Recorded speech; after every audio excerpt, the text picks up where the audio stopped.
In a joyous and peaceful kingdom, people gather to witness one of the most majestic moments. Marie, dressed in a wedding gown, walks up the stairs toward Kyros.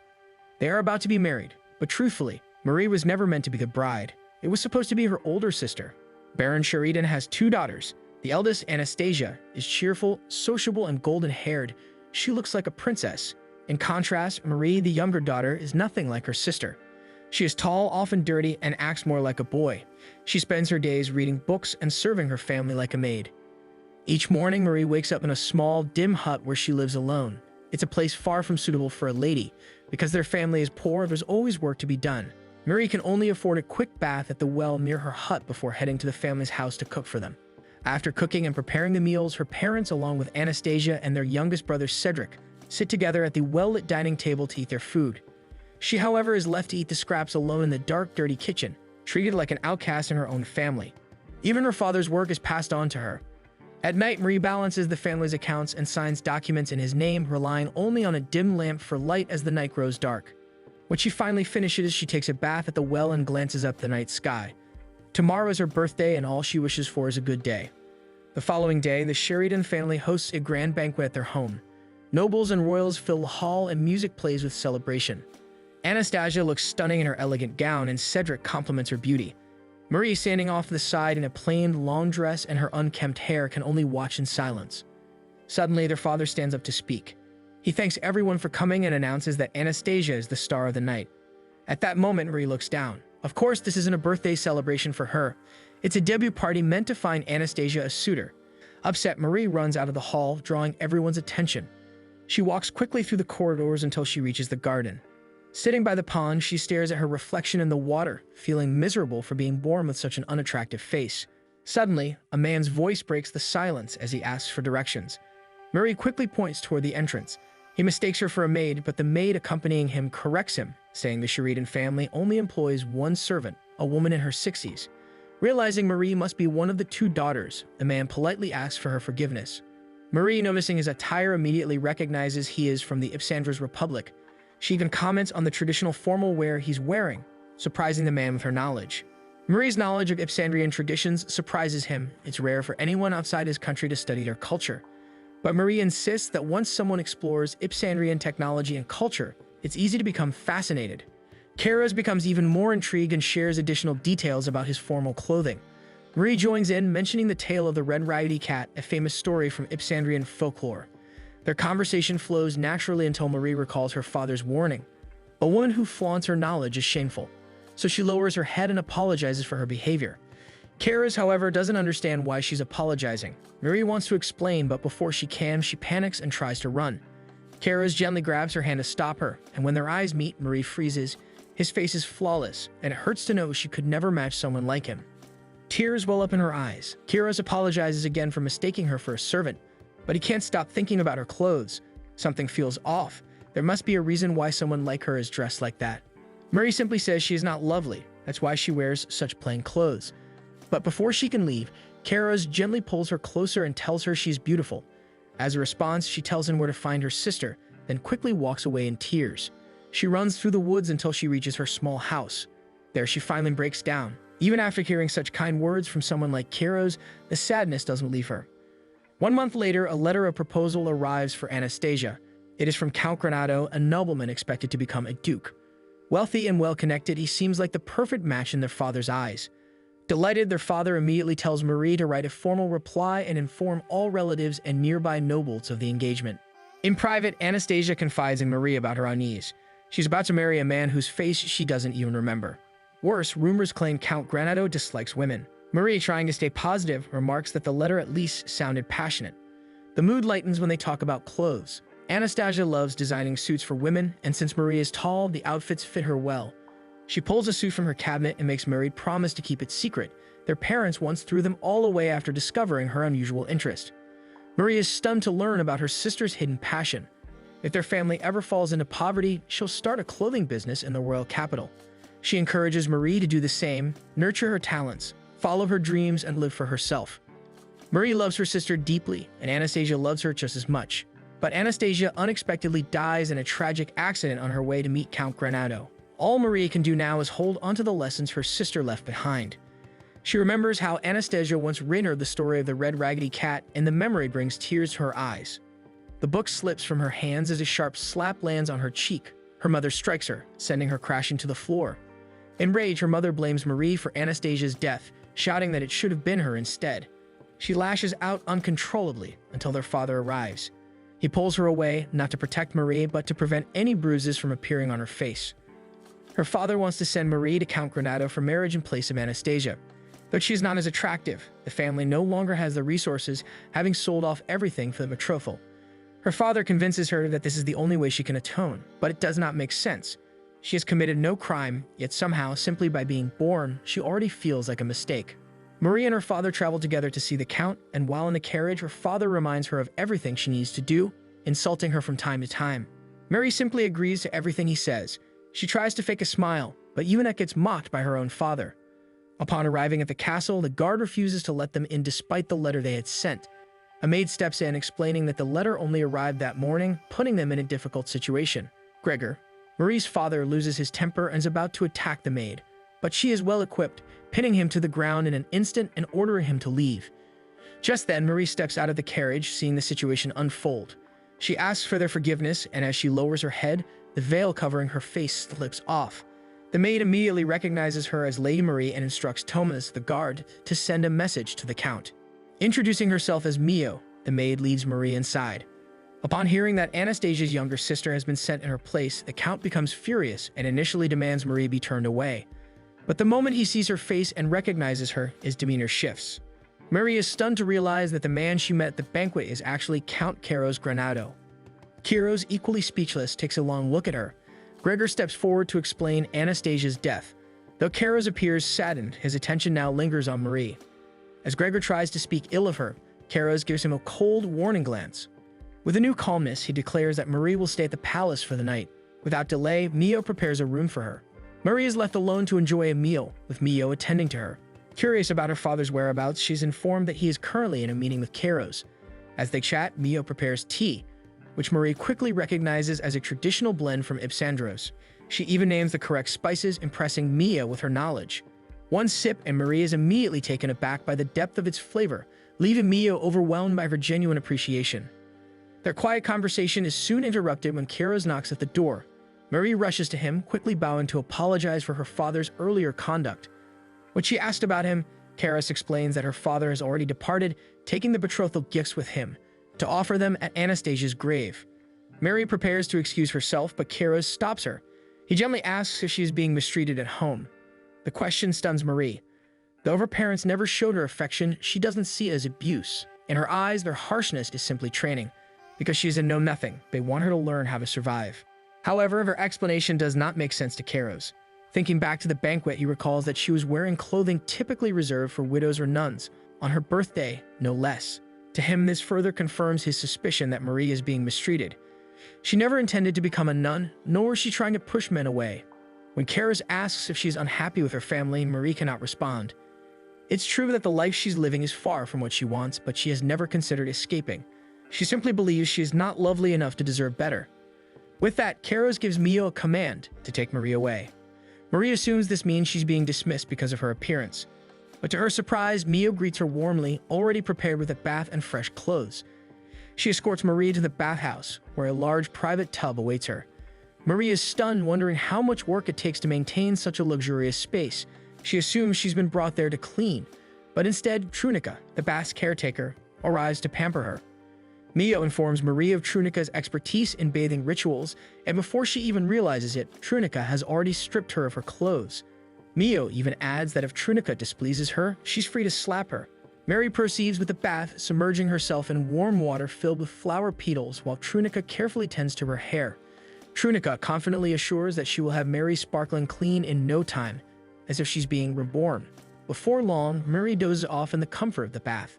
That night, once the beautification process is complete, Kyros waits for Marie to appear. When she finally steps out, she is nearly unrecognizable. As she walks down the grand staircase toward him, Kyros can't take his eyes off her transformation. Even Marie, catching a glimpse of her reflection, can hardly believe the woman in the mirror is her.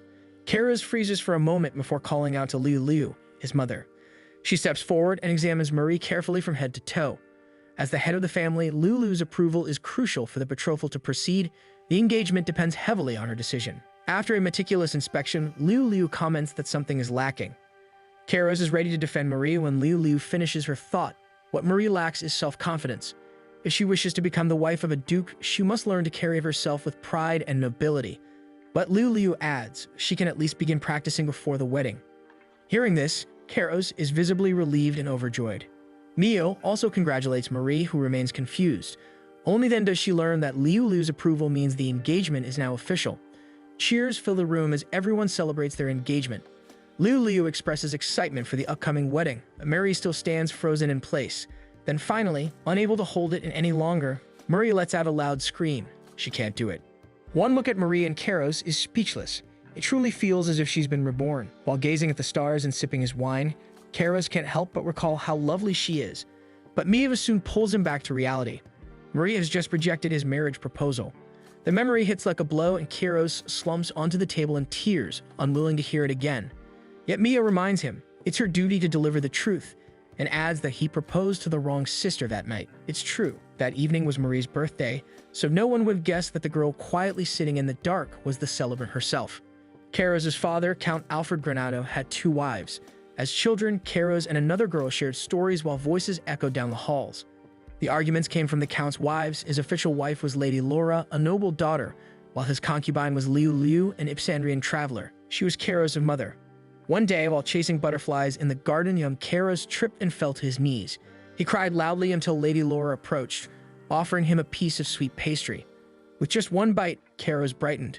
Laura admitted she baked it herself. She teased him for trusting her so easily, but Kyros was too taken by the flavor to worry. When she asked what other sweets he liked, he eagerly listed his favorites. Laura, too, confessed her fondness for sweets, saying that making them helped her forget unpleasant things. Before leaving, she promised to bake chocolate cookies for him next time, and Kyros, with innocent joy, looked forward to it. One night in the palace, Count Kyros Granado summoned Liu and Kyros for a private meeting. Despite Lady Laura being his official wife, all of her children were daughters. That meant only Kyros, the son of his concubine Liu, could inherit the dukedom. Liu and Kyros were both stunned by the declaration, but the one most shaken was Lady Laura, who had been quietly eavesdropping outside the door. Then, one sorrowful night, a scream of grief echoed throughout the castle. Kyros rushed toward the sound, only to find all his sisters gathered around Lady Laura, who lay lifeless on the floor, a half-eaten cookie still in her hand. Beside the basket of sweets was a small vial of poison.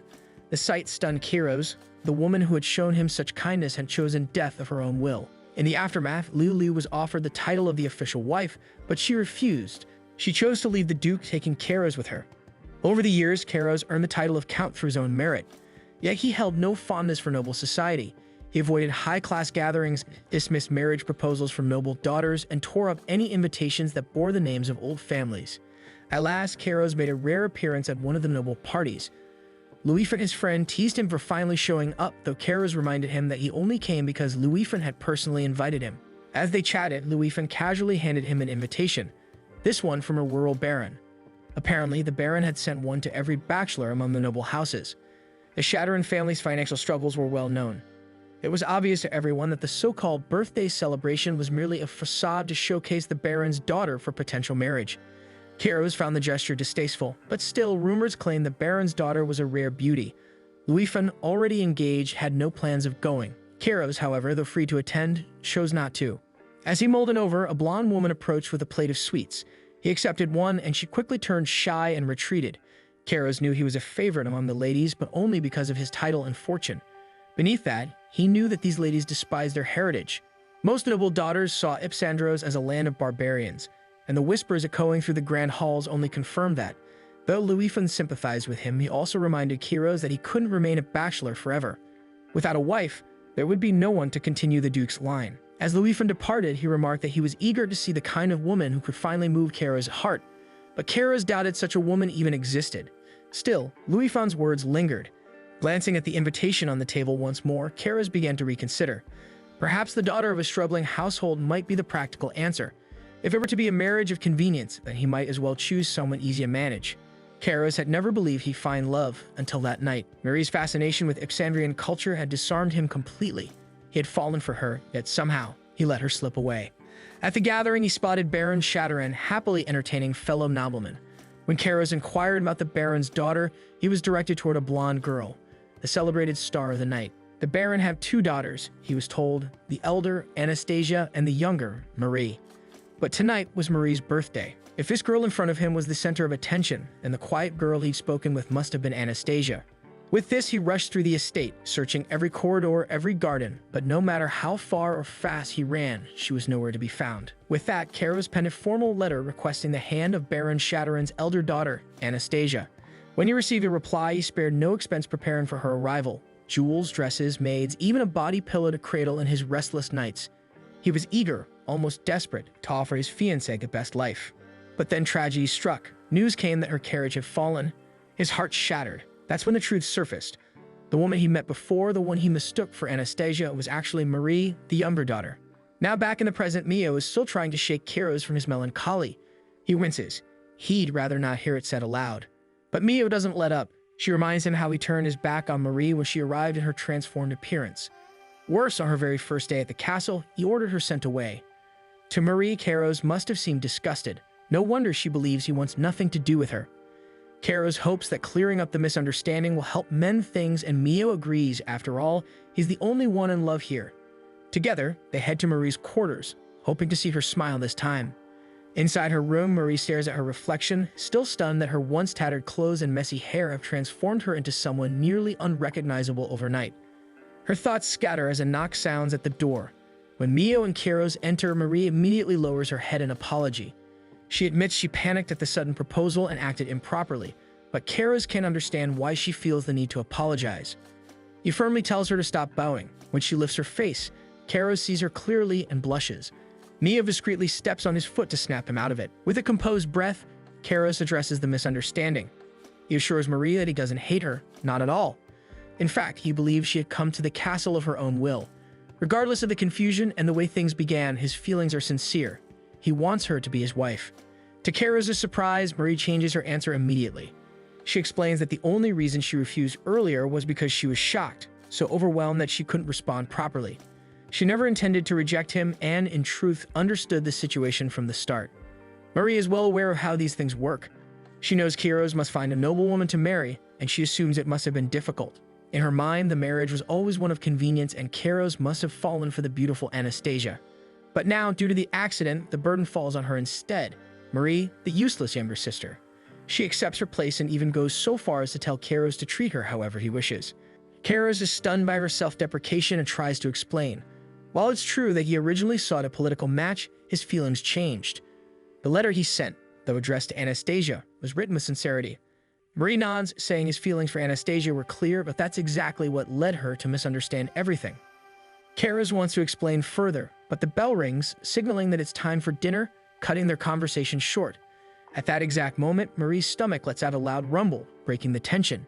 At the dining table, Marie takes one bite and is instantly surprised by the taste. The food is nothing like the humble meals she's used to.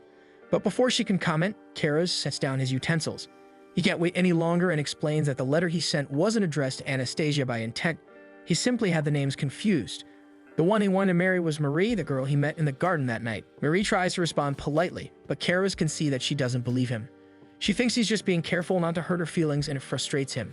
Deep inside, Marie believes Kyros is only marrying her out of convenience. Sooner or later, she assumes he'll take a concubine, and she'll return to the same life she had before. Still, she doesn't mind. She's lived that way before. She can live it again. As they sit for tea, Kyros gently confesses that he loves her. Mary finds the notion absurd and remains silent. Her lack of response unsettles him, but he presses on. Regardless of how she feels now, their engagement will proceed. The ceremony is set in 3 months, and he promises to handle everything. Before Kyros can leave, Mary voices her wish to return home one last time before the betrothal. She explains that her father only expects her to serve as Kyros' comfort for a night and be cast aside after, not truly believing the engagement will push through. Mary wants to go home to hear whatever final instructions her family may have for her. This only frustrates Kyros further, so he tells her he'll need time to consider it. Not long after, Mio arrives with news. Marie is forbidden from returning home. If any member of her family wishes to visit, they must first seek Kyros' permission. Then Mio gently asks the question she's long held back. Why does Marie believe she is ugly? After a pause, Marie recalls how her parents always made sure she saw her tattered and raggedy reflection in the mirror. Sympathizing with her, Mio takes Marie's hands and urges her to face the mirror and see her true self. That night, alone in her room, Marie gazes at her reflection and recalls Mio's words. But deep down, she believes the real her is not someone she has ever truly seen. She sits at the edge of the bed, and her expression instantly changes as she sinks into its soft, luxurious fluff. Lying down, she stares at the ceiling with quiet wonder. Everything feels unreal: the palace, the fine clothes, the lady attendants, and the handsome count to whom she is now promised. It feels like a fleeting dream, one she fears will vanish the moment she wakes up. She tries to close her eyes, but the count's words earlier do not let her sleep. Even if it is all just a dream, she wishes it would last a little longer. When morning comes, she instinctively prepares herself for her duties: light the stove, wake the household, begin the chores. But the glittering light greets her instead. Thinking she is still in a dream, she closes her eyes once more until Mio's voice calling from outside reminds her of reality. Mio enters Marie's room with two lady attendants. As the women bow to greet her, Marie instinctively bows even lower. Mio gently reminds her to be at ease. Now that she is officially the Count's fiancée, they will attend to her daily needs. Alongside Mio are Hannah and Lisa, who are ready to serve her from this day forward. Hannah and Lisa step forward to introduce themselves to Marie, while Mio explains that they will accompany her when Mio is unavailable. The situation still feels surreal to Marie. Having two attendants at her side is far beyond anything she's used to. Still, she grips the fabric of her skirt and bows gently to express her gratitude. The two attendants glance at each other, as if silently evaluating her behavior. Despite this, Marie softly asks where they are from. They explain that they both hail from the royal capital, having served within the palace and were recommended by the third prince himself. Something in their refined manner reminds Marie of her own parents. Fortunately, Mio calls her name, snapping her back to the present moment and gently asking if she's ready for breakfast. The moment Marie sits at the table, she's taken aback by the feast laid out before her. As Mio begins to explain each one, Marie quickly notices how many different kinds of animal meat are involved. They prepare in a wide variety just to see what she might prefer. Noticing her unease, Mio gently reassures her that she's free to leave anything she doesn't like and simply eat what appeals to her. With this, Marie offers to share her food with Mio, but she quickly declines, explaining that it's forbidden for attendants to eat with their master. Left with no choice, Marie begins taking a bite. To her surprise, everything tastes incredible, and before she realizes it, she's happily digging in. One by one, the plates begin to empty. Even as she starts to feel full, she continues eating. Mio gently urges her to stop if she's full, but Marie insists everything is too delicious to leave behind. Eventually, her stomach gives in, unable to take another bite. Mio quietly clears the table, and Marie can only feel sorry for the waste. Their next agenda is a tour around the palace, but before that, Mio brings Marie to a wardrobe for a change of clothes. As she opens the doors, Marie is stunned by the number of gowns and shoes inside. She jokes, saying she only has one body and could never wear them all. Mio explains that the wardrobe includes outfits for different seasons and occasions. Asked to choose one, Marie finds herself overwhelmed by the hundreds of options. In the end, Mio selects a soft yellow dress for her. As they walk, Mio shares a brief history of the estate. Granado's castle was originally built as a border to protect the kingdom. After the war, the family earned the title of duke and now governs their own lands. While they are connected to the royal family, they are not in the line of succession. The castle now serves mostly for special functions. Their next stop is the manor house where Marie will be residing. As they pass through a door, a beautifully landscaped yard greets her. Mio explains that the manor was built by Duchess Liu Liu herself. The first floor contains the kitchen, rooms for live-in staff, and private quarters reserved for the Duchess's family and important guests. While touring the house, they come across Thomas in the hallway. Marie quickly bows and apologizes for her father's behavior during their first encounter, but Thomas waves it off. They formally introduce themselves, and Marie immediately recognizes his name. It's the same as the legendary hero who discovered Luof Island. To her surprise, Thomas confirms it, saying he actually lives on the island. Before he gets too near, however, Mio swiftly flips him aside without hesitation. She firmly warns him not to touch the Duke's fiancée, leaving Thomas apologetic. As Marie looks around the manor, she wonders if Kyros does business with countries across the world. Mio explains that he mainly conducts trade within Ipsandros. She asks this because she assumes that the various folk crafts scattered around the house belong to Kyros, but Mio clarifies they are owned by the servants, many of whom come from different regions. According to Mio, Kyros hires people regardless of their background. This is why the staff is so loyal to him. Curious, Marie assumes Mio is from the royal capital as well, but Mio reveals she was actually abandoned as a child and found by the roadside. Marie expresses regret, but Mio gently brushes it off. She insists there's no need to feel sorry. Her life has been fulfilling. Mio explains that many of the people in the manor come from diverse backgrounds, unlike Hannah and Lisa, who are accustomed to noble duties and are better suited to serve as Mari's personal attendants. Still, Mari finds herself more interested in hearing stories from different lands. She keeps this thought to herself and instead thanks Mio sincerely. That evening, Lisa brings Mari her after-dinner tea. Out of habit, Mari asks for some milk to add, but both Lisa and Hannah gently insist that it would ruin the tea's intended flavor. Though their words are polite, Mari senses the disapproval behind them. Feeling slightly uneasy, she sets her preference aside and drinks the tea as it is. Later, as she drifts to sleep, her thoughts wander to Kyros. She wonders if he's still busy. True enough, in a different land, Kyros rides in his carriage, also thinking of Mari. Just as he loses himself in thought, his coachman reminds him of tomorrow's packed schedule. With a sigh, Kyros wonders when he'll finally be able to return home. A few days pass, and Mari enjoys another hearty breakfast. As she bites into the crisp, juicy vegetables, she asks Mio where they get such fresh produce. To her surprise, Mio reveals that the vegetables are grown right in their own courtyard garden. Intrigued, Mari expresses her interest in visiting the garden. However, since Mio will be busy preparing for the Duke's return, she suggests that Mari go with Hannah and Lisa instead. Though hesitant at first, Mari sees this as a chance to get to know the two better. Later that day, Mari makes her way to the vegetable garden, where she happens to meet the gardener, Johan. Curious, she asks about his planting methods, and Johan cheerfully answers each question. Seeing her enthusiasm, he asks if she gardens too. Mari confirms she used to grow and sell vegetables back home to help her family survive. She admits, however, that tomatoes were difficult for her to grow. Impressed by Johan's success with them, she asks how he do it. With this, Johan invites her to come with him. As she starts to follow Johan, Mari hears Hannah and Lisa whispering behind her, their eyes on her steps through the bare dirt. She's certain they're ridiculing her, mocking how she behaves. Maybe she deserves it, she thinks, but Mr. Johan certainly doesn't. She hesitates, glancing down at her shoes, elegant and new, a gift from the Count. The thought of soiling them holds her back. That night, Mari lies in bed, unable to sleep. Restless, she decides to take a quiet walk around the palace. As she passes by the dining hall, she notices the lights still on. Curious, she peeks through the door and is surprised to see Kyros inside. He's just arrived, having missed dinner, and is about to eat. Spotting her, he pulls out a chair and invites her to join him. They begin a gentle conversation about her stay so far, but it's soon interrupted by Mio. Behind her is a shy figure trying to stay hidden. Tapo, the palace chef. As he nervously presents the dish, a warm chicken soup, Mari's face brightens. Kyros requests that Tapo prepare a serving for her as well. With just one bite, Mari instantly praises the soup, adding that all the meals in the palace have been incredibly delicious. To her surprise, Tapo suddenly breaks down, insisting there's no need for flattery, and after all, she never finishes her food no matter how hard he tries. Kyros asks Mio if it's true that Mari dislikes their meals, but Mio calmly replies that Mari tends to give vague answers. Flustered, Mari quickly clarifies that it's not because of the taste that she doesn't finish her food.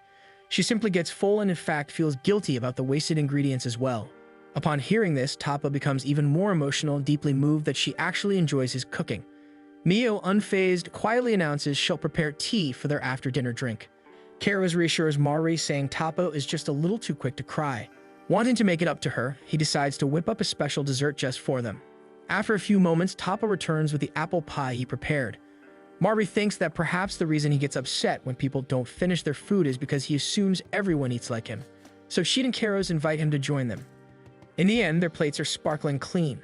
Tapo ends up eating half the pie himself before happily excusing himself for the night. Left alone, Kyros gently apologizes for placing Mari in a situation where she has to prioritize others, then asks if there's anything else she finds difficult. Though Mari denies it, Kyros brings up Hannah and Lisa. Mari hesitates but insists they take good care of her. Kyros, however, sees through her words. As the future Duchess, he believes she deserves attendants who are truly suited for her.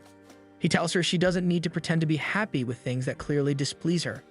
Instead, he encourages her to be honest and voice any discomfort she may feel. However, the reason Mari never expresses preferences is because she's grown used to simply accepting what's given to her. For her, that's always been enough. She doesn't want to squander the Count's kindness by asking for more. But Kyros gently promises to give her anything she wants. Those simple words break something inside her. Their quiet moment is soon interrupted by Mio, who arrives with their tea along with a very high pile of what looks like mashed potatoes. They assume it's for them, but Mio promptly takes it with her. It's her midnight snack. 2 small kettles sit stacked on a burner in front of them. Kyros explains it's called a Shaderan leek, used for making traditional Ipsandros tea. The fire heats both kettles.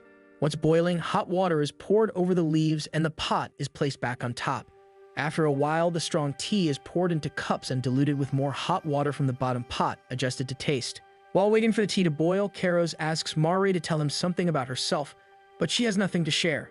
Her mind feels empty, but she recalls playing word chains with her sister when they were young, and that's the only thing she can say. Kyros suggests they change the rules slightly. Instead of random words, they'll only say things they like. Kyros begins the game with the word Mari, but Mari insists they start with A, so he changes it to apple pie. With the word ending in E, Mari responds with exciting Ipsandrian stories, a phrase that catches Kyros' attention. It's the same thing she said when they first met.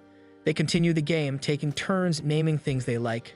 Kyros keeps mentioning sweets, while Mari lists agricultural goods, practical and common in their economy.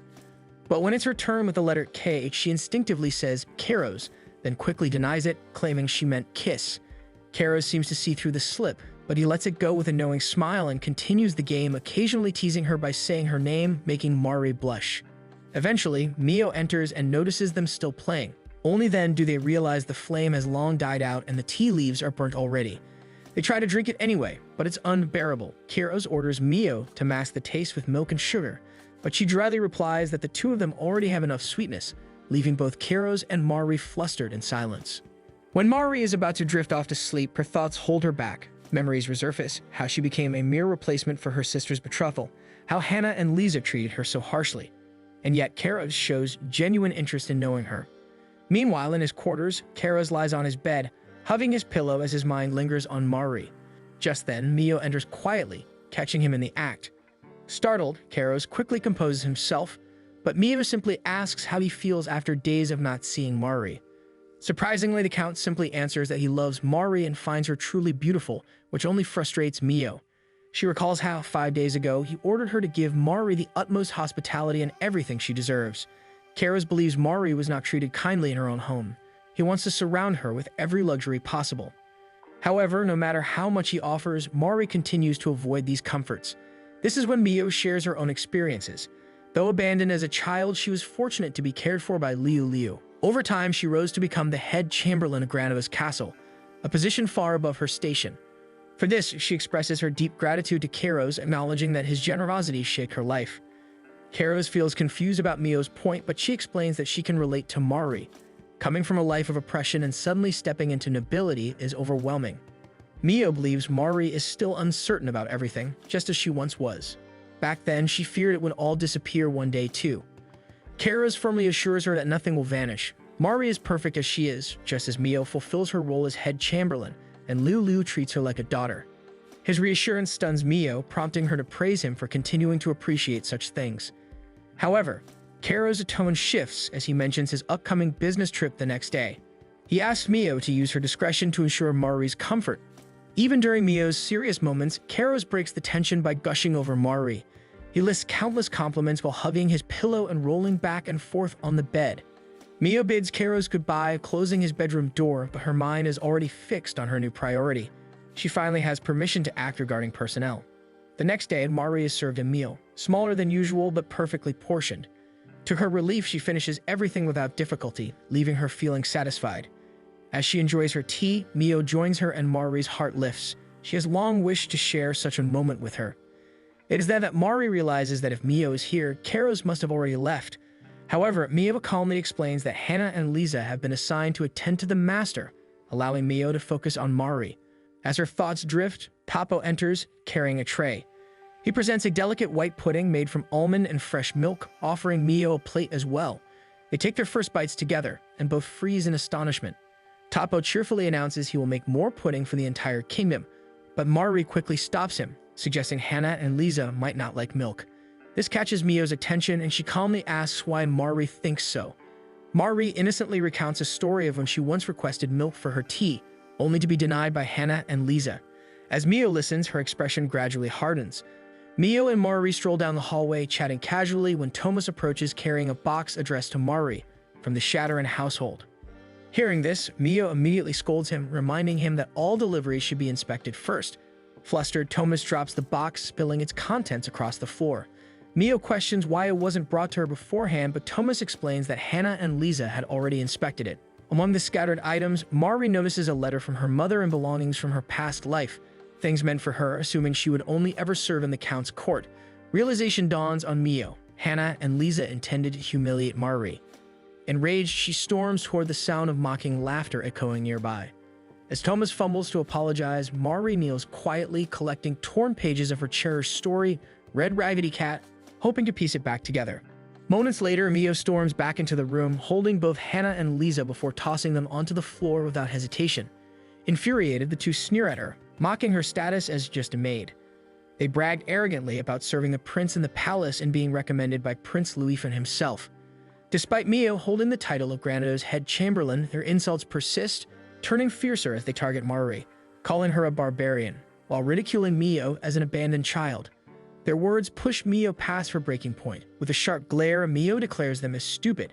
Hannah lunges at her in rage, but Mio effortlessly counters with a swift flip that slams her to the ground. Without missing a beat, she pivots toward Lisa, executing the same move. Thomas apologizes once more for the trouble, but Mari brushes it off. She requests thread and scissors, determined to mend it herself. Later that day, Mari visits Johann in the garden, now wearing a more suitable dress for gardening. Johann, unbothered, happily agrees to let her join him. Together, they begin working, and Mari kneels to plant seedlings with care. As she does so, memories surface. She used to do this for her family. Yet, unlike before, it doesn't feel like hard labor at all. Instead, it feels like doing something she truly loves, growing vegetables. As they continue working, Johann apologizes for avoiding her during their first meeting. He explains that he didn't want to cause her trouble, being just a servant, and more than that, a foreigner. But Mari dismisses his concerns, assuring him that she doesn't care about such things. To her, everyone in the castle feels like family. He then recalls how Count Kyros often speaks the same way. While Mari and Johann are tending the garden, Thomas arrives to inform Mari that Kyros is about to leave. Startled, she rushes over to bid him farewell, only to find him looking tired, clearly from spending the night thinking about her. As they exchange a few words, Mio speaks as well, advising Kyros to return Hannah and Lisa to the palace. This infuriates the two, who immediately protest, boasting about being personally recommended and even claiming Prince Louison hinted they could become Kyros' concubines, and blames Mari for their failure. They hurl insult after insult, calling her nothing but a dead woman's replacement, and even branding Kyros a laughingstock for staying with her. The final straw comes when they call Mari ugly. At that moment, Kyros intervenes, his voice sharp with anger. He berates the two harshly, declaring they lack even a single quality that could make him love them, unlike Mari. His words humiliate them completely. Without hesitation, Kyros orders that Hannah and Lisa be removed at once. When Hannah and Lisa are finally taken away, Mari and Kyros are left in the garden, sharing a quiet moment together. Kyros bends down, picks a delicate flower, and gently tucks it behind Mari's ear. His gaze lingers as he softly compliments her beauty one by one. Her radiant red hair, her bright eyes, her knowledge, her curiosity, and even her warm smile. To him, everything about her is captivating. Caught up in the moment, Kyros slowly leans closer as if to kiss her. But before their lips meet, Mio interrupts, reminding him of the time. They almost forgot she was still there. From a distance, they notice Tunica and Johann watching, both amused by what they just witnessed. That same day, Kyros leaves in a carriage for the royal palace. He will be away for 10 days, and once he returns, the preparations for their betrothal will begin. As Mari watches him disappear from sight, an uneasy feeling lingers in her heart, even with Kyros' earlier reassurance. That night, Mari receives a letter, an invitation from Prince Louison himself. However, as she reads it, the tone feels less like an invitation and more like a warning. The letter states that she is invited to a special event at the royal palace and emphasizes how all preparations have already been made in anticipation of her presence. If she refuses, the prince warns that everything will be wasted and even hints that people may hold a grudge lasting generations. The sender is none other than Prince Louison, the third prince of the kingdom and captain of the royal knights. Known for his open-hearted personality, the suddenness of this letter is unsettling. The fact that it arrives on the eve of the event makes it clear her attendance is a must. Feeling pressured, Mari reluctantly decides to attend. By morning, a royal chariot from the prince arrives at the Granado's castle to escort her to the palace. Mari steps inside and is immediately struck by the carriage's lavish interior. With uncertainty, the carriage sets off toward the royal palace. The carriage travels until Mari finally reaches her destination. Upon arrival, Mio immediately begins explaining everything. The kingdom of Dilts is known as the stronghold of the royal knights. She wonders why she was invited, and Mio speculates it could be because Prince Louison himself recommended Hannah and Lisa As they walk, Mio describes the prince's eccentric nature. Despite his odd sense of humor, Mio assures her he is not a bad person. They tour the lively streets where laughter and music fill the air. It has been 50 years since the war, and the kingdom thrives in peace, bustling with joy and entertainment. While sharing this story, Mio hands Mari a local street food, which she accepts willingly. Scanning the lively festival, Mio notices that Prince Luifan is nowhere in sight, leaving Mari to wonder if she should simply enjoy the festivities and slip away. Mio, however, refuses to believe it's that simple. She warns that Luifan is notoriously unpredictable, though Mari suspects Mio is just being too harsh about the prince. Just then, Mio spots someone in the distance. It's Prince Luifan. Mari panics instantly as she searches the crowd for a glimpse of him. Mio decides to approach him quickly, but before moving, she turns to Mari with a firm warning. Luifan might be just doing his tricks to lure them. She orders Mari to stay in her place and not wander under any circumstances. Everything Mio said leaves Mari terrified, so she vows not to move an inch. But then, a vendor calls out to her, and her eyes catch a flyer that reads, "Apple Peeling Contest." Instantly intrigued, she walks over and tells the vendor she wants to participate. The vendor, surprised, remarks that nobles usually never even touch a knife. His comment echoes Hannah and Lisa's cruel words in her mind, so she fears this will only make Kyros a laughingstock, just like they claimed. However, the vendor doesn't budge and proudly presents her an apple, boasting it carries the knight's stamp of approval. With this, Mari decides to take the challenge. But just as the timer is about to start, someone snatches the apple from her hands. It's Prince Luifan. With a teasing grin, he toys with her apple, refusing to return it. Mari demands it back, but Luifan only takes a bold bite, smirking as her face flushes with anger and frustration. The vendor jokingly scolds the man, but when he addresses him as Highness, Mari freezes. Only then does she realize it's Prince Luifan. At that moment, Mio arrives, running, confirming what she suspected all along. Luifan was simply pulling one of his tricks. With his trick exposed, Luifan finally offers a proper introduction, presenting himself not only as a prince, but more importantly, as Kyros' friend. In that instant, Mari understands the kind of person he truly is. After introducing himself, Luifan strolls with Mio and Mari around the kingdom, enduring Mio's scolding for arriving late. He apologizes repeatedly before suggesting they visit the noble's salon for a lavish buffet. Mari, however, declines. The memory of Hannah and Lisa's behavior leaves her uneasy about noble formalities. Luifan apologizes again, admitting his mistake and recommending them without understanding their character. Mari explains that aristocratic settings make her anxious, prompting Luifan to change plans and invite her to a swordsmanship exhibition instead.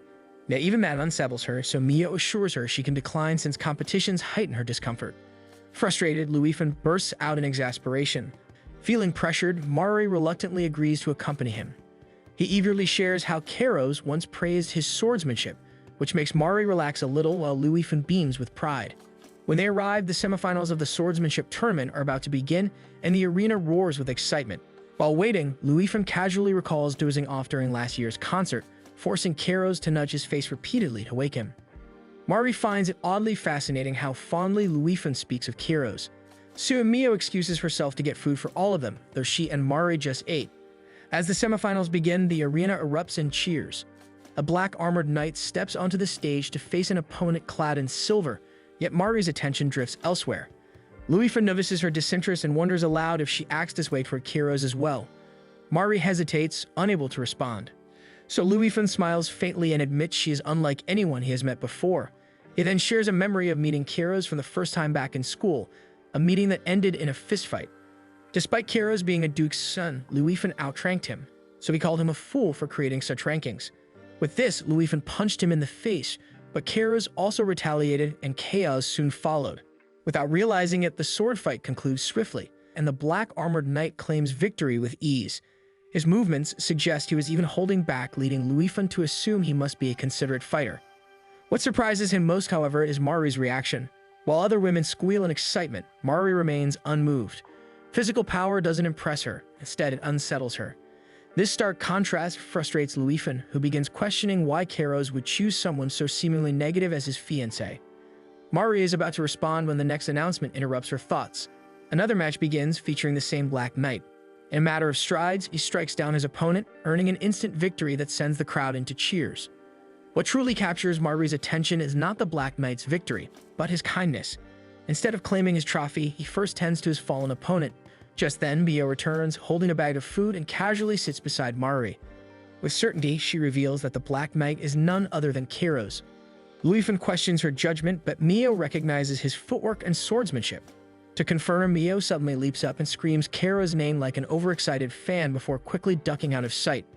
Her outburst instantly grabs the crowd's attention, and Kyros as well. With no other option, the Black Knight removes his helmet, confirming Mio's words. The audience erupts in cheers as Kyros greets them with a bow. Mio explains that every male noble in the kingdom of Dilts is made to hold a sword at least once, and Kyros has trained ever since he was a kid for self-defense. Mari knew right away that it was Luifan who planned it all along. After the match, Mari and Mio return to the capital, only to encounter a long line of girls hoping Kyros will choose a new fiancé after his former one had died. Mari feels a pang of pity for herself, realizing she is nothing more than a replacement. What infuriates her further is hearing the girls ridicule Kyros, mocking him as a barbarian despite his honor. Unable to bear their insults, Mari strides forward, determined to find him. The girls immediately block her path, demanding to know who she is. Mari lies, claiming she is the Count's associate. At that moment, Mio steps in to cover for her, creating a distraction that allows Mari to slip through and continue forward. Contrary to the other girls' speculations, Mari knows Kyros is nothing like they claim. She does not understand how they can speak about him that way, and the thought troubles her deeply. Meanwhile, within the castle, Kyros was unaware that Luifan arranged for him to participate in the swordsmanship competition. Their talk halts abruptly when Mari bursts into the room, accidentally making a noise. With a bright smile, she congratulates Kyros warmly, leaving him stunned. For a moment, he wonders if he's hallucinating, returning a smile in disbelief. His composure falters further when Luifan reveals he invited Mari intentionally, hoping she would witness Kyros' strength. Mari, however, doesn't seem entirely pleased by this. Kyros quickly steps in, explaining that she dislikes violence and aristocracies. To him, none of that matters, yet Luifan insists she doesn't look happy at all. Luifan bluntly raises the topic of Mari being nothing more than a replacement for her sister and a pawn in a political marriage with Kyros. Mari cannot deny it. Deep down, she knows her engagement began as a mere formality. Her silence convinces Luifan that she has no real feelings for Kyros, prompting him to urge her to leave. He cannot bear to see his closest friend in love with someone who appears indifferent. His words grow harsher, even mocking Mari's discomfort with noble customs. Kyros' restraint snaps, and he seizes Luifan by the collar. Yet Luifan pushes further with his insults, undeterred. Their heated argument escalates until Luifan draws his sword. Kyros follows, and the clash begins. Mari can only stand frozen in place as the two men battle fiercely before finally breaking apart. Instead, Luifan formally challenges Kyros to a duel in the grand arena, determined to crush his pride. Kyros, however, remains calm as he accepts the challenge. When Luifan finally leaves, Mari returns to Kyros, pleading not to escalate things further. Through trembling words, she admits that everything Luifan said about her was true, but what she cannot bear is seeing Kyros ridiculed because of her, and when he looks at her, tears are streaming down her cheeks. Despite Luifan's harshness, Kyros understands his friend's motives. He was only trying to protect him, fearing Kyros was trapped in unrequited love. Still, that does not justify humiliating Mari, and Kyros is determined to teach him a lesson. Mari thanks Kyros for defending her, but Luifan's insult, calling him a coward, still lingers, making her relent and let him fight. He lifts Mari's hand and presses a soft kiss to it, leaving them both silently flushed at the moment. Later that day, Kyros faces Luifan in the swordsmanship match, and the crowd grows wild while both Mari and Mio watch from their same spot as before. Kyros urges Luifan to put his helmet on, afraid of injuring his friend, but Luifan refuses and tells Kyros to do it instead. Refusing to comply, both royals throw their helmets on the ground as they begin their match. A few moments pass and the two are still fighting. By the looks of it, both have the same level of skill. Then, Luifan knocks Kyros' sword away. But Kyros carries on, fighting Luifan with no weapon in hand. Soon, he manages to make Luifan lose his grip on his sword as well, and the fight escalates when Luifan throws a straight punch at Kyros' face. The match turns into a fistfight, something completely unalloyed by the rules, but neither backs down. They keep going until Kyros finally delivers a powerful punch that sends Luifan crashing to the ground, ending the fight. With that, Kyros is announced as the winner, and Mari immediately rises from her seat, cheering for him with a bright smile. The crowd soon follows, their cheers filling the arena. Amid the roaring applause, Kyros calls out to Mari, asking her to come down and join him. With that, Mari approaches the stage, but just as she is about to ask, Kyros carries her in bridal hold. Facing the crowd, he boldly announces their betrothal. Instantly, the crowd erupts and whispers, shocked that Mari, daughter of Baron Shaderan, an unfamiliar name, is the future countess. Kyros gently urges Mari to look at the crowd, but shyness holds her back. Deep down, she feels unworthy of standing beside him. Yet Kyros calms her doubts, pulling her closer and reassuring her gently. The cheers grow louder as Mari finally faces them. And at that moment, Kyros and Mari stand proud as the people chant for the future Granado. That afternoon, Mari returns to the vendor hosting the apple peeling contest. The vendor immediately recognizes her and apologizes for being unable to stop the prince earlier, but Mari pays no mind. She simply wants to join again. The vendor hands her an apple, but before she can begin, someone snatches it away. This time, it's Kyros, eager to compete alongside her. Kyros starts peeling the apple with remarkable skill. Mari notices and learns he mastered this during his camp out for business trips. Curious, she brings up Luifan, wondering how he's doing. Before Kyros can respond, a familiar voice answers from behind. Kyros blames him for the earlier chaos and quickly thrusts an apple into his hand, challenging him to join before turning to Mari to ask for tips. Sure enough, Mari knows exactly how to handle the knife, having plenty of experience peeling fruits and vegetables back home. Kyros continues to compliment her as he works on his apple, which prompts Luifan to remind him that Mari doesn't even like him. No matter how many sharp remarks Luifan throws, Kyros remains completely unfazed, responding with optimism to every word. He even goes as far as saying how wonderful life will be once they are married and spend their days together. Finally realizing how devoted his friend is, Luifan decides to let it go and turns to leave. But before he can, Mari calls out to him. She expresses interest in learning more about Kyros and hopes Luifan can share more stories about him another time. Mari understands that the reason Luifan brought her here was to show her Kyros' admirable qualities. With this, Luifan offers an apology and bites into the apple. Turns out the apple is a display fruit, a trick Kyros pulled, and soon the two are teasing each other relentlessly until Luifan storms off in frustration, muttering under his breath. When it's time to leave, Mio informs Mari that she must stay behind with her master, so Mari will return under the coachman's escort. Before parting ways, Mari and Kyros exchange gentle words until their conversations shift to sweet compliments about each other. In a sudden rush of courage, Mari steps closer and presses a soft kiss on Kyros' cheek. Flustered, she quickly retreats, darting into the carriage and urging the coachman to go, leaving Kyros momentarily frozen before chasing a few steps after her, stunned by her sudden gesture. As the carriage rolls on, Mari stares into the window. In just a month or two, she will marry Kyros, the man once promised to her sister. Though it's a political marriage, she silently wishes for a life built on love. Meanwhile, Mio delivers a message to Kyros confirming it originates from House Shaderan. As Kyros scans the contents, his expression darkens. The letter's content leaves him questioning whether the Shaderans are really Mari's parents. The letter that arrives from Baron Shaderan and his wife is full of harsh and abusive words. They only care about Mari coming back so they can enslave her again. This leaves Kyros wondering how they can abuse Mari like that. While he is away, he wants Mio to investigate something for him. It has been a month since the festival.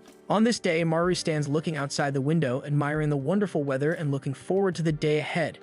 Suddenly, a knock on the door catches her attention. It is Wolfgang, her butler. Just as she greets him, a young girl rushes forward to hug her. Wolfgang introduces the girl as Cecily, his granddaughter, who is just an apprentice. Cecily proudly shows off the buns in her hair, and Mari happily compliments them. While the two exchange pleasant words, Cecily casually mentions that Mia will still be away for the day, so she must attend to Mari in the meantime. Their conversation is interrupted when Wolfgang asks about Mari's dress, prompting her to choose a blue off-shoulder gown that fits her perfectly. Wolfgang and Cecily both compliment her, and Wolfgang teases that Kyros will surely embrace her upon seeing her. His comment leaves Mari flustered, as lately Kyros seems to affect her differently. Eager to greet Kyros upon his arrival, Mari and Cecily hurry toward the Count's location. Along the way, Tapa notices them and remarks that lunch isn't ready yet, to which Mari casually replies that the Count will arrive. After exchanging farewells, Mari and Cecily continue on. Johan approaches carrying a bouquet, suggesting Mari take them with her. So she takes them with her as they go on their way. Upon the Count's arrival, the castle attendants line up to greet him. What catches his attention most is Mari, standing above the stairs in a pretty gown, holding a bouquet. She descends to greet him and offers the flowers Johan gave her. Kyros, however, does not take them, saying they are an accessory for her. But in that case, she would be a gift to him as well, a flower personified. Kyros teases that he almost embraced her, which makes Mari shy. Then, unexpectedly, Kyros offers his hand. Mari thinks he intends to take the roses, but instead he reaches for her hand and holds her close. The sudden act startles Mari, but Kyros calmly takes a flower from the bouquet and places it in her hair, all while complimenting her beauty. Still, Mari believes he is only teasing her. Later that night, Mari lies awake in her room, exhausted. She had hoped they could finally have dinner together. But Kyros must leave again. The betrothal ceremony is approaching and nerves weigh heavily on her. Beyond what she learned from her father and at school, she feels like she doesn't know anything else. Suddenly, an idea comes to her. She rises and retrieves the Red Riding Cat book from her table drawer. But when she opens it, she realizes the pages are torn and scattered. Wanting to fix the torn book, Mari seeks Wolfgang's help, and together, they stroll through the castle hallways. As they pass, they notice a light shining from a room. Mari tries to peek inside, and the door opens. It's Liu Liu. Mari greets her warmly, and although Liu Liu is concerned about why Mari is wandering so late, Mari shares her worries. Liu Liu invites her into the library, a large room filled with countless books that amaze Mari. Seeing letters spread out on the table, Mari asks if Liu Liu doesn't have someone to write for her. Liu Liu explains that since Kyros is very busy, she helps him write them. The letters are invitations for their betrothal ceremony, so they must be written by the couple or someone close. With this, Mari offers to help with the writing, and Liu Liu gladly accepts. While writing letters for Ipsandros, Mari mentions she can also write them. This immediately interests Liu Liu. Mari is skilled in the Ipsian language for reading and writing, though she struggles with verbal conversations. Wolfgang shares Mari's fondness for Ipsandrian stories, like the Red Riding Cat book she came to mend. Liu Liu happily takes the book, feeling a wave of nostalgia. Mari feels the same, remembering how her sister Anastasia used to read it to her. Although Mari's father often calls her an eccentric layabout for studying foreign languages, Liu Liu thinks it's quite clever. Mastering other languages would be a great advantage when dealing with merchants and nobility alike. Liu Liu explains that Ipsian isn't as widely useful as Flarian and Shanian, but Mari speaks those languages too. Even though she's just a baron's daughter, many tenant farmers on their land are immigrants. So Mari learned these languages for managerial purposes. Liu Liu finds it strange that Mari handles all this, saying it should be her father's job. Mari replies she's only assisting. She's always loved writing letters, and even if she writes on her father's behalf, it lets her connect with others freely. While they write, Liu Liu notices Mari's beautiful handwriting and asks her to sign her name. Liu Liu finds this only right as she's writing with her own words and not on behalf of anyone else. Hearing this, Mari can hardly believe it. Tears begin to fall down her cheeks. Liu Liu reveals she never expected much from Mari. She had heard Mari was a noblewoman from the countryside, yet she was the person Kyros chose to propose to. Like herself, Liu Liu once thought she needed to help Mari where she might be lacking, but now she takes that back. She is simply happy for Mari as Kyros' betrothed. Over time, Liu Liu has come to care for her and wishes only the best for her future. Mari cannot hold back her tears. In that moment, Mari isn't sad but feels overwhelmed by emotion. Kyros arrives at the palace and is immediately greeted by Mio, who has just finished the investigation he ordered. In a nearby room, documents lie scattered, confirming that Mari is truly the Baron's daughter. Kyros still harbors doubts, but Mio is certain. The records detail the noble family's history, showing no evidence of adoption or remarriage. It is said they even shed tears of joy upon Mari's birth. There can be no hospital mix-up either, as the hospice had only one bed at the time. Kyros finds it hard to believe that Mari's biological parents would treat her so cruelly, but Mio's own story proves that birth parents do not always show unconditional love for their children. With this in mind, Mio hands him another letter received that morning, which Kyros opens immediately. The letter states that Mari's father is on his deathbed and demands her immediate return. Both of them know that if Mari learns this, she will come back home, but Kyros wants to protect her without trapping her inside the castle forever. As he makes his way there, he hears Liu Liu speaking with Mari. Peeking through the doorway, he sees Liu Liu teaching Mari how to curtsy. Though Liu Liu is simply instructing, Kyros misinterprets her actions as bullying and quickly barges in to intervene. However, when Mari turns to welcome Kyros home, he feels flattered and momentarily loses his words. Liu Liu seizes the moment to ask Kyros to be Mari's practice partner for the curtsy. Kyros thinks she doesn't have to learn such formalities, but Liu Liu insists that Mari needs to learn them somehow. She expresses confidence in Mari's abilities and praises her, while Kyros simply wishes to see Mari surrounded by beauty and happiness. Cecily calls out to Kyros, showing him the curtsy Mari has practiced. Watching Mari perform it, Kyros is stunned by her grace and poise. Liu Liu then brings up Mari's role in writing the betrothal letters. Although Kyros prefers she not be involved, Liu Liu gently scolds him, reminding him to let Mari grow independently and not treat her like a fragile bird. Their conversation is interrupted by Mari's question about her curtsy. Kyros compliments her warmly and she accepts happily. Her smile reminds Kyros of the first time he saw her, bright and genuine. With that, Liu Liu suggests they take a break and share tea, so they each take a step outside. Before Mari can leave with the others, Kyros stops her and hands her the letter from home. He thinks that if she ever feels the need to return, he will go with her. But Mari interrupts him mid-sentence, saying she will not be going home anytime soon. She knows the letter is a lie, the handwriting matches her father's, but if he truly were on his deathbed, he wouldn't be able to write it. She suspects there were other demanding letters before this one, which Kyros confirms. He apologizes for acting without her permission. Mari gently shrugs it off. She understands her family might be struggling to hire a maid, which is probably why they want her back. She knows they don't want to see her, they hate her. Now she realizes their abuse was never discipline, but pure hatred. Kyros once thought Mari accepted the abuse as natural because of her looks. Now he sees how strong she has become. Mari thanks him, saying it is his and the castle people's care that helped her recognize her worth. Kyros embraces her tightly, creating an awkward but tender moment between them. While having tea, Tunica casually compliments Mari's outfit, which she accepts gratefully. Encouraged, Kyros decides to compliment her as well. However, when he does, Mari becomes flustered and struggles to respond. She explains it's because she isn't used to receiving compliments from men, so Kyros quickly apologizes. Just then, Tapo approaches with a blueberry tart in hand and also compliments Mari. This time, she handles it gracefully. Kyros feels unsettled. Tapo is a man too. Kyros wonders if Mari's discomfort stems from his frequent absences. With that, he promises to stay by her side from now on. Yet Mari isn't paying attention. She is busy greeting Mio, who has just arrived. Mio comes to speak with Kyros and requests a leave of absence. She explains she must visit a remote place, even though she has just returned.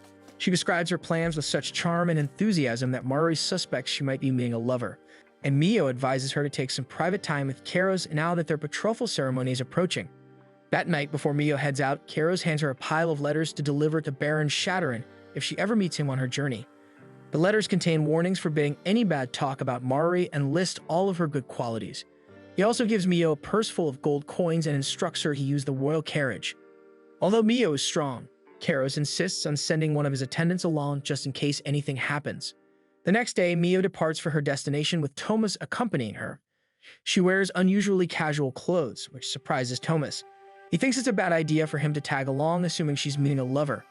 Mio explains she is heading to the Shaderan lands where a tragic accident occurred 2 months ago. The package from Mari's parents had carried something else. It included a letter from her younger brother, Cedric, announcing Anastasia's return. Thomas is shocked. He thought she had died. Contrary to the story that her carriage fell off a cliff, investigations revealed they were attacked by bandits, and while fleeing toward the river, the carriage was overturned by muddy waters. Even so, Mio insists there's no way Anastasia survived. The river is cold and swift, and rescue could not reach them in time. Yet, in the Shaderan home, Elvira is happily combing a head of beautiful golden hair, belonging to whom she calls Anastasia. During a short break from their journey, Mio carefully explains everything to Thomas. Anastasia was being escorted by carriage, arranged by her father on the way to Granado's castle. For the first few days, the travel went smoothly. However, when they were already near the capital, they were suddenly ambushed by bandits. In her desperate attempt to escape, Anastasia slipped and fell into a river that was swollen from heavy rainfall. The driver tried to save her, but his body had too many wounds. Everything Mio tells Thomas comes directly from the driver's testimony and the police investigation. What unsettles Thomas is Cedric's letter to Mari, claiming Anastasia has returned home. If true, Mari must distance herself from Kyros at once. Still, Mio insists Kyros' love for Mari is genuine. A few days after Mio departs from Granado's castle, Kyros steps in to serve Mari in her place. Though the usual uniforms don't fit him, he is still determined to look the part of her attendant. Yet what Kyros truly seeks is an emotional bond. He longs for Mari to connect with him as she did with Mio and the other castle workers. Kyros tries his best to do his job, but Mari becomes flustered whenever she meets his gaze. He even tries to do her hair, which only makes her more nervous. However, when Kyros begins talking about picking out her dress, Mari's expression immediately changes. Fortunately, Sicily arrives just in time, kicking Kyros from behind since he promised her that she could be the one to dress Mari. The two argue over it until Wolfgang interferes, apologizing for his granddaughter's behavior and scolding Sicily for disrespecting Kyros. The next day, in Mari's room, Kyros suddenly barges in, asking her for a date. It turns out Kyros received a letter from Louifin inviting them to the royal capital. However, he admits he does not fully trust Louifin, so instead, he wants to go there with Mari alone. Arriving at the kingdom's streets, Kyros and Mari are both dressed casually to conceal their identities. However, the way Mari still addresses Kyros holds traces of formality, so he urges her to call him by his first name instead, reminding her that it could expose them. The idea startles Mari, but since there is still time before they meet with Louifin, Kyros suggests they take a short tour first. Extending his hand, he insists they walk hand in hand to avoid being separated in the crowd. Meanwhile, in another place, Mio and Thomas continue their journey, now approaching the Shaderan lands where Mari grew up. The area stretches with open fields and cattle herds. At first, Thomas expected to see humbler lands, but Mio confirms the truth. Though the land itself is wide, taxes have steadily increased ever since the end of the Great War. With that burden, the landlord must continue taking care of the land as part of his job, but they don't seem to be doing well nowadays. Their first stop is Mari's old school. The receptionists fail to recognize Mio, so she smoothly pretends to be a noblewoman from the royal capital seeking knowledge about farming. Thomas can only stare in shock, amazed at how effortlessly Mio shifts her demeanor in an instant. Mio asks the receptionist if there is any girl she can speak with about farming, but aside from Mari, the only student was the daughter of a local innkeeper who had also withdrawn midterm. Her name is Karina. Mio quickly locates Karina's mother and shifts her persona once more, this time claiming to be a detective from the royal capital. She lies smoothly, saying Karina might be in danger and requesting her old student ID from school. Mio succeeds and secures Karina's ID. With that, they continue their journey toward the Shaderan mansion. Thomas, however, grows increasingly uneasy with her actions. While he questions her methods, Mio remains confident, justifying her behavior by pointing out loopholes and insisting she technically never lied. Despite Thomas's worry, Mio reveals that her big lies are only beginning. Finally, they arrive at the Shaderan mansion, where Mio warns Thomas to quickly adapt to her behavior so they won't be exposed.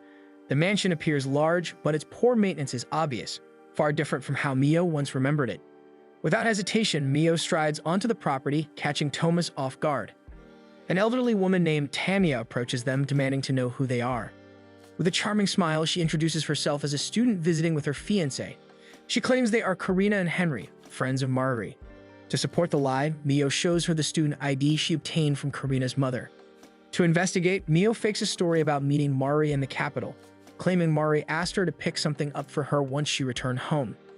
With that, Mio requests to see Mari's room and Tanya agrees to lead them there. When the door is opened, Mio and Thomas are startled to find a cluttered storage space stacked with boxes. Curious, Mio asks why Mari is made to work so much. With this, Tanya explains it is because of Mari's appearance. The only one who ever showed Mari real affection was her grandmother Sasha. Suddenly, Cedric bursts in, hoping to see Mari, but his father, George, quickly scolds him. Thomas shrinks back in fear, yet Mio boldly steps forward, confidently introducing herself under her assumed identity. When George hears their explanation, he dismisses Tanya's claim, insisting that the room they were shown was only a storage space, not Mari's actual quarters. Even Tanya seems taken aback, but George smoothly guides Mio and Thomas into the mansion, saying he will show them Mari's real room. As they walk, George describes Mari as shy and gloomy. However, Mio counters this with warm stories of Mari. When Mio is asked what item Mari told her to bring her, she only laughs nervously, claiming it is a secret. George leads the two into a well-kept room, but Mio immediately recognizes it as belonging to Anastasia. Mio explains that Mari loves to study, so her true room should be filled with books. Forced to comply, George reluctantly takes them to another chamber stacked with shelves and leaves them there in haste. Thomas hesitates, unsure whether it is truly Mari's room, but Mio shows little interest in the books. Instead, she presses closer to the windows and begins eavesdropping. The voice seems to come from Elvira, Mari's mother, speaking softly to someone. Listening closely, Mio and Thomas hear her mention Anastasia's name. Before they can catch more, George suddenly returns, announcing that the family plans to go out, so their visit must end. Mio doesn't argue and politely agrees, but when George suggests Mari should come to them next time, she counters that Mari is busy with her upcoming betrothal.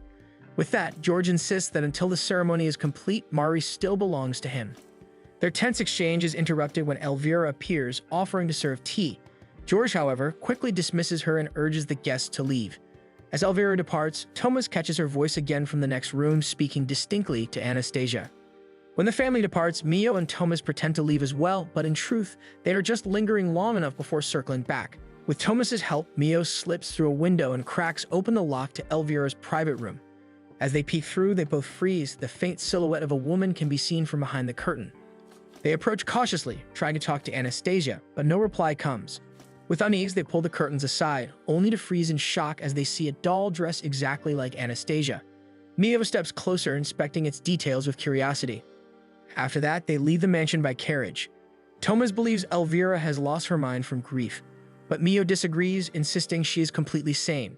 Mia recalls how the doll seemed freshly made, probably made by Elvira herself. The doll looks like a real person, even its hair is real human hair, and even worse, the dress was identical to the one Anastasia wore on the day of her accident. Yet that should be impossible, as Anastasia's body was never recovered.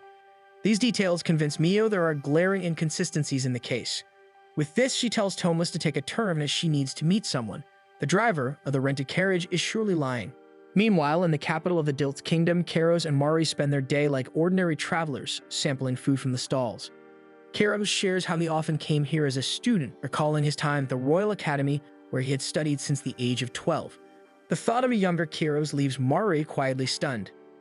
They discover a vendor selling Dondurma ice cream prepared with playful showmanship. When Mari reaches for her order, the vendor begins teasing her, pulling away each time. Though flustered, Mari refuses to give up. The moment she takes her first bite, her face lights up in delight. Turning to share her joy, she finds Kyros already kneeling, overwhelmed by how adorable she is.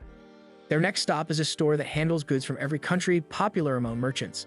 Kyros talks about the Ipsandrian fabric with pride, pointing it out to Mari. Looking at the variety of clothes, Mari thinks of buying something for Kyros as a present. Since Liu paid her for helping with letters, she has some money with her. However, when she checks the price tag of one of the clothes, her eyes widen in shock. The items are of premium quality and the cost is far more than she expected. Instead, Kyros chooses a suit and tries it on, asking Mari for her opinion. Mari suggests he try the fancier ones, and hearing this, Kyros becomes overly excited, purchasing all the luxurious displays at once. He tries them on one by one, just to show them to her. He even buys a Flarian uniform, saying it would be perfect for cheering her up whenever she feels down. While Kyros is changing, Mari wanders to the jewelry display outside. She pauses at a piece she thinks would suit Kyros well.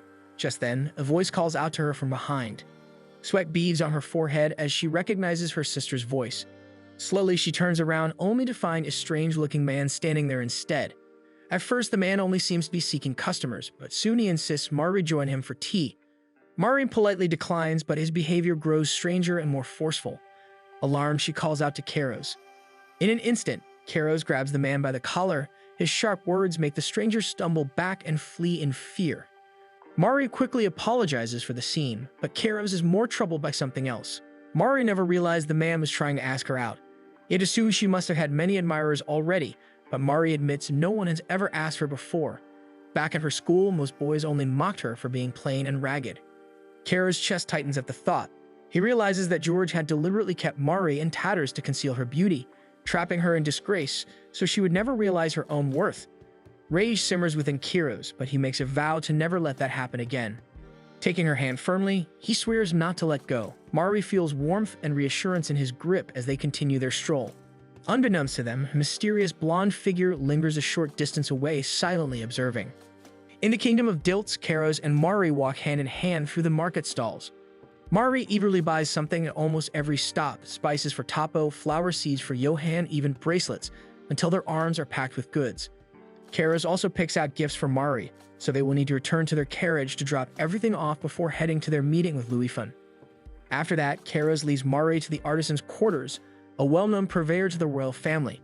It's also where he has agreed to meet Louis-Fun, so the two of them step inside. Upon scanning the place, Mari is instantly captivated by the dazzling display of gemstones and jewelry.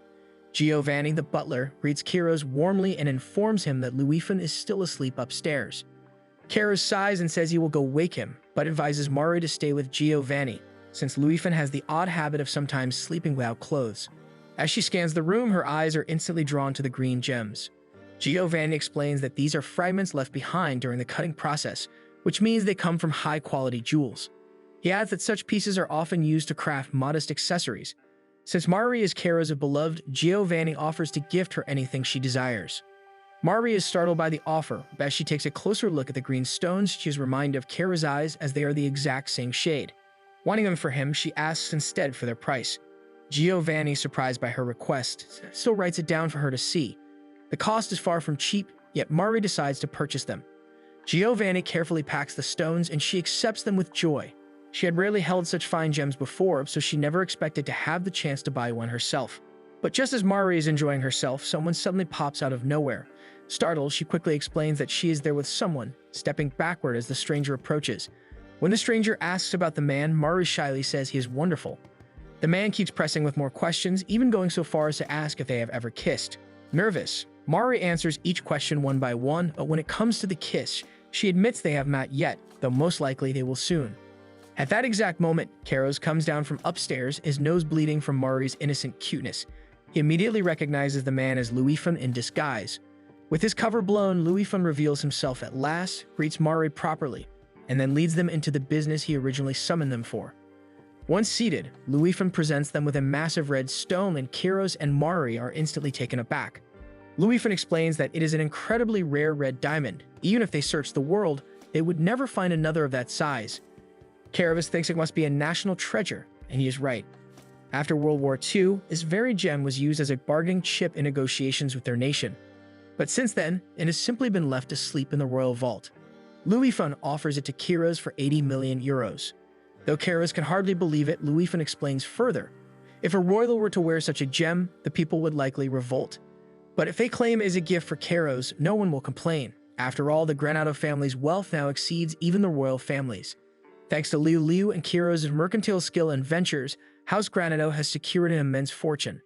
Nobility alone does not guarantee an easy life nowadays. If managed poorly, it can all collapse just as it did with Baron Shaderan. Mari takes everything Louis-Fun says to heart, vowing never to neglect her duties and to continue her studies diligently. Louis-Fun seems satisfied with her answer, and with that, he lowers the gem's price to 70 million. He then reveals that Kyros has been searching for a gem the same color as Mari's hair, something incredibly rare. Though Kyros had hoped to make it a surprise for their betrothal, Louis-Fun ends up spilling the secret. Kyros explains that the gem's unique shade reminds him of Mari's beauty.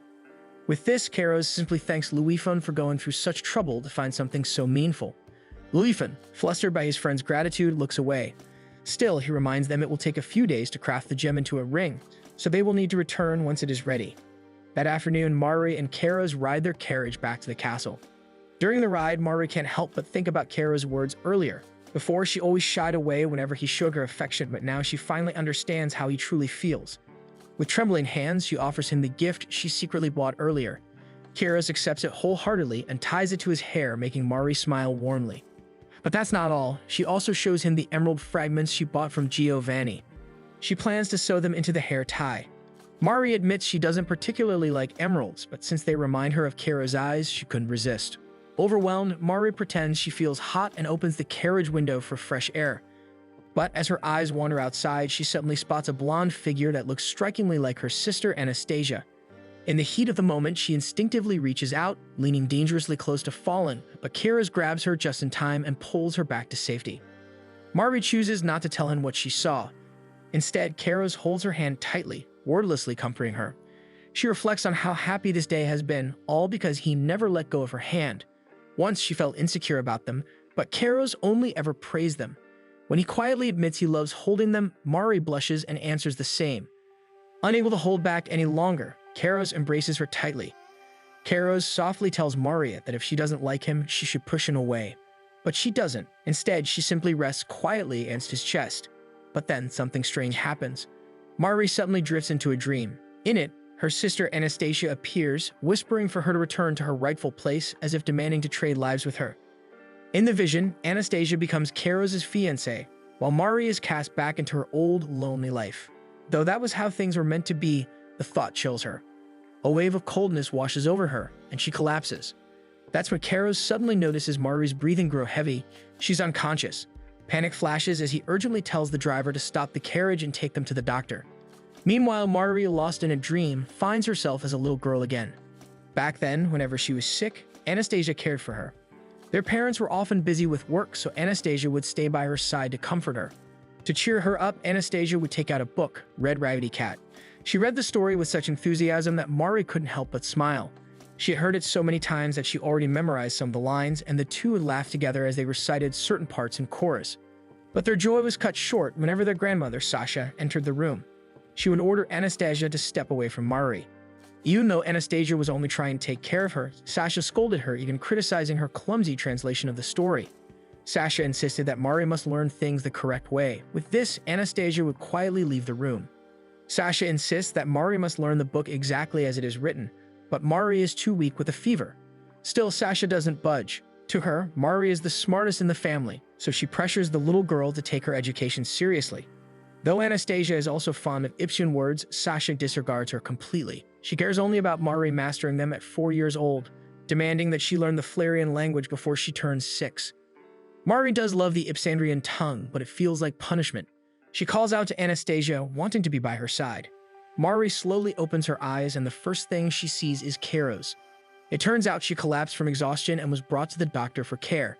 Kyros explains that she was groaning in her sleep, so Mari quietly tells him about the dream she had. Kyros assures her that it was the maids who cleaned and changed her clothes, not him. After resting, Mari feels much better. She has slept for nearly half a day as dawn is already breaking outside. That means Kyros must not have slept at all, staying by her side to watch over her. But he doesn't seem to mind. Instead, he prepares soup for her as well. As Mari sees the bowl of soup, she recalls how Anastasia used to feed her soup the very same way when she was little.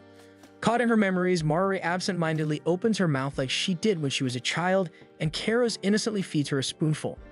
Only then does she realize what she just did. Flustered, she apologizes and explains the situation, and Kyros listens intently to her story. But as she talks, Mari suddenly wonders, when did she start eating alone? Perhaps it was after her grandmother passed away. Kyros then brings her biscuits, which once again stir her memories. Anastasia used to sneak her biscuits too, even on days when their mother told Mari she wasn't allowed to eat. The memory makes Mari's eyes sting with tears. Because of this, Kyros notices her expression and grows even more concerned. But inside, Mari's thoughts only turn darker. If only Anastasia had lived instead of her, then it would have been Anastasia who was Kyros' fiancée. Suddenly, Mari's head starts throbbing. Kyros is about to call for the doctor, but she quickly stops him. She doesn't want him to go anywhere, not even for a moment. Even if it would only take a short while, Mari refuses to be apart from Kyros.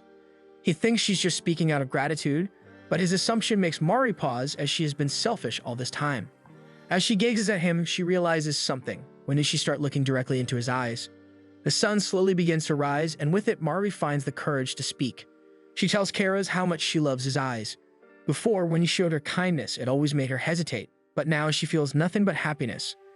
And then right there, Mari confesses her love for him, but before she can finish her sentence, Kyros pulls her into a kiss.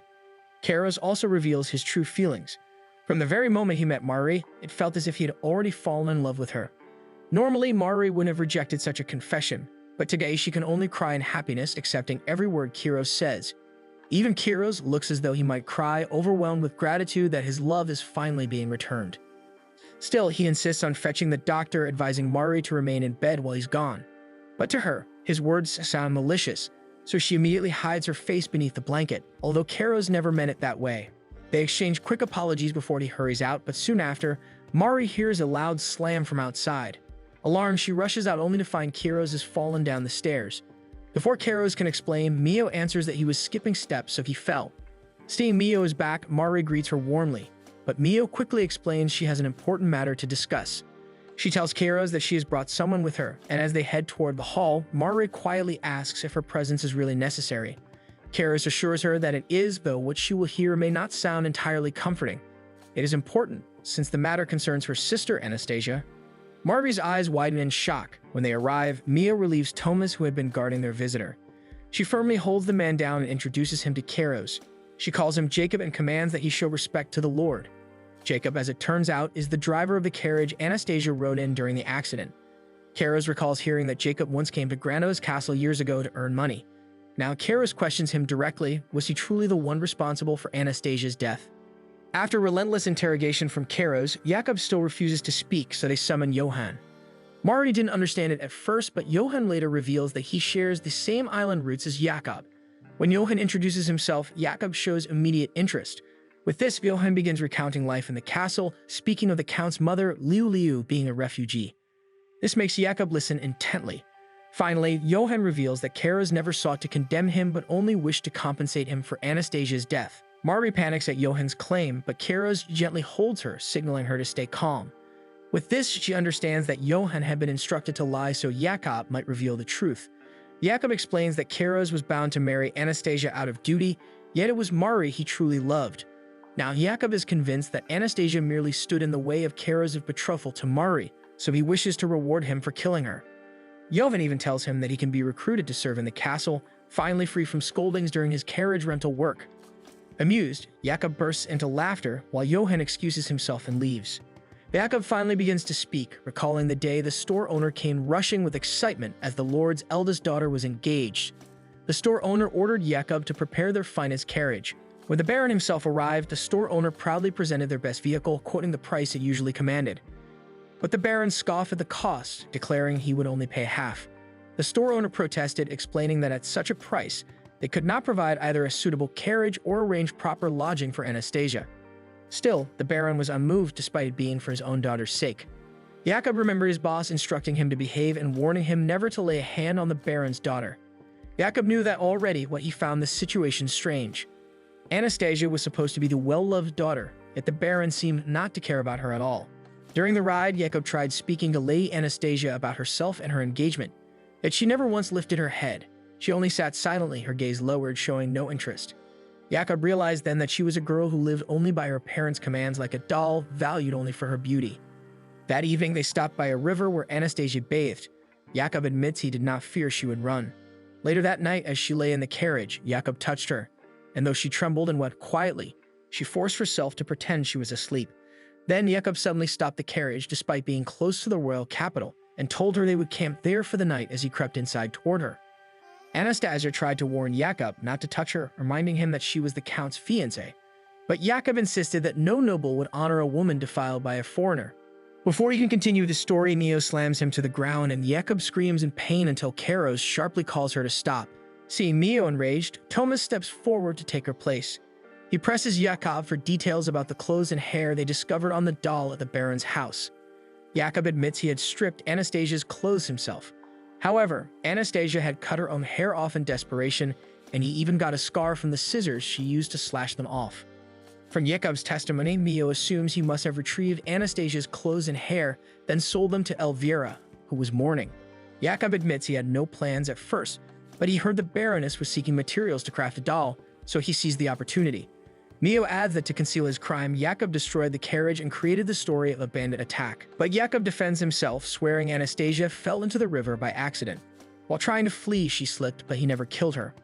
Marjorie, unable to bear another word, orders him to stop. Her voice trembles as she confronts him. After all, he is still the reason her sister died. Jakob only smirks bitterly, insisting Anastasia deserves her fate because he found out that she was carrying men's clothing in her bags. To him, this proves that she has other men besides her betrothed. His insults continue until Marjorie trembles. Enraged, Marjorie demands that Jakob stop. But Jakob only sneers and insults her as well. Before Marjorie can react, Kyros steps in and delivers a hard punch to Jakob's face, crashing him to the ground. Marjorie breaks down as the truth of her sister's suffering overwhelms her. Mio and Thomas can only watch in silence as Kyros comforts her. Through her sobs, Marjorie apologizes, blaming herself, but Kyros admits he felt guilty too for not mourning Anastasia's death. Mio quietly confesses she feels the same. They thought Anastasia mirrored the burdens their parents placed on them. But Marjorie insists that Anastasia was never cruel to her. Kyros apologizes.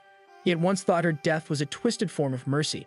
He used to think that mistakenly proposing to Anastasia was good luck, as Marjorie was spared instead.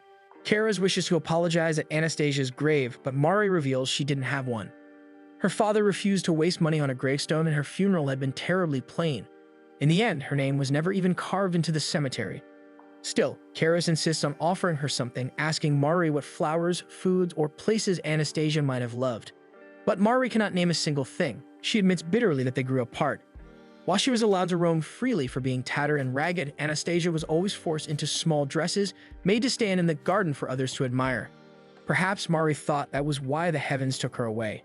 Yet despite her burdens, Anastasia was still a person, and Marjorie feels guilty for pitying her only after her death. To honor Anastasia's death, Kyros and Marjorie walk to the river and offer flowers. Kyros explains that the waterway here flows toward the artisan's quarter in the royal capital, reminding Marjorie of her sister's lifelong dream to design clothes there. Kyros agrees, saying that in such a place she would never feel lonely. They linger there quietly until a gust of wind brushes past them. And for a brief moment, Marjorie remembers Anastasia. She simply hopes her sister is in a good place. A week passes and the castle slowly returns to normal. That day, Marjorie sews gems into Kyros' hair tie. Liu watches with curiosity, wondering what Kyros is doing, but he simply sits nearby with a medicine kit in hand. He isn't really doing anything, yet when Marjorie asks to use his hair, he obeys instantly like a loyal dog. Marjorie ties Kyros' hair and the two exchange compliments. Liu can only admire the sight. So much has happened recently that Mari nearly forgets her gifts to the castle staff.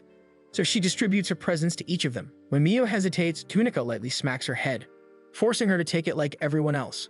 Flustered, Mio mutters a small thank you. Mari smiles warmly in return, thanking Mio as well.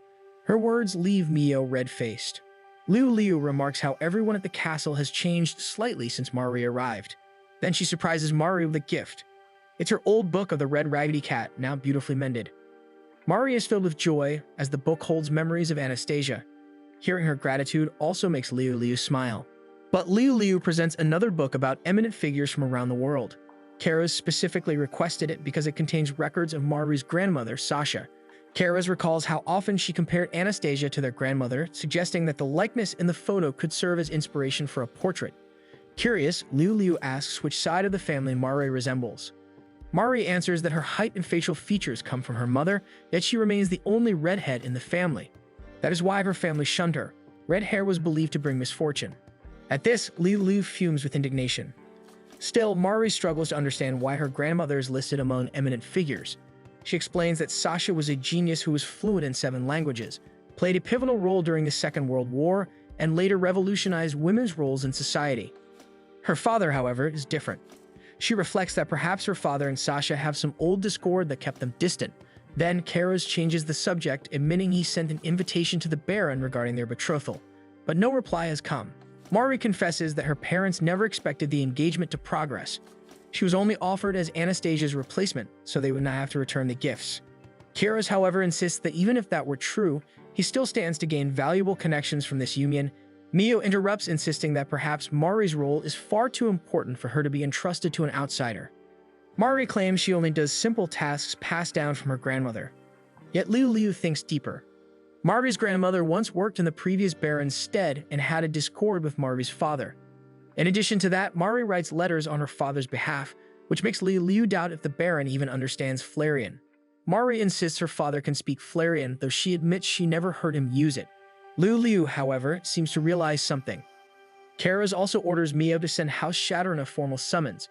If they fail to respond, they will be taken to the kingdom's court for trial. Mari is confused by all of this, while Kyros can only apologize. 4 days later, Mari hurries to see Kyros as he opens the door to receive a guest. To their shock, it's Luifan, greeting them with his usual quirkiness, only to be immediately knocked down by Mio. During the meal, they catch up warmly, and Luifan praises the food, turning to compliment Tapo. But he freezes when he notices how different he looks. Tapo has slimmed down from preparing everything for the betrothal. Though Kyros tells him to take it easy, Tapo insists he only wants to give him the best. Over tea, Luifan finally reveals the reason for his visit. He shows them their engagement ring, wanting to check the sizing before the final touch. He reaches for Mari's hand, but Kyros abruptly stops him, even ordering him to step outside for a while. Reluctantly, Luifan obeys, leaving them alone in the room. Kyros then takes the ring himself and slips it onto Mari's finger. Yet the feeling overwhelms her. It's her very first time wearing a ring. Kyros rejoices quietly, relieved that he kept Luifan from stealing this moment. Mari recalls how Kyros searched for that stone just for her. The thought moves her deeply. She holds his hand and expresses her joy and gratitude. Kyros, unable to hold back any longer, confesses his feelings in words and seals them with a kiss. The world feels magical until Luifan barges back in. Luifan disturbs their kiss, but they quickly compose themselves, pretending nothing happened as they admire the ring. Kyros remarks on its craftsmanship, recalling artisan named Norman, who is a renowned button maker. Norman's skill was legendary, but he had retired due to old age. To Kyros' surprise, Luifan reveals that the ring was indeed made by Norman himself. He admits he personally begged him to craft it as his gift to Kyros, which explains its perfection. Kyros is stunned and Norman is a bit stubborn, so persuading him to work can be hard. But Luifan mentions that Norman recently took on an apprentice in the royal capital about 3 months ago. Supposedly, the apprentice came from outside the city, likely just a farmer's child. At this, Mari suddenly stiffens. Her hands tremble as she realizes that Anastasia's accident also happened 3 months ago. She also recalls the blonde figure in the royal capital who bore a resemblance to her sister. The possibility haunts her. Thanks for watching. Make sure to subscribe so you don't miss a new episode every week.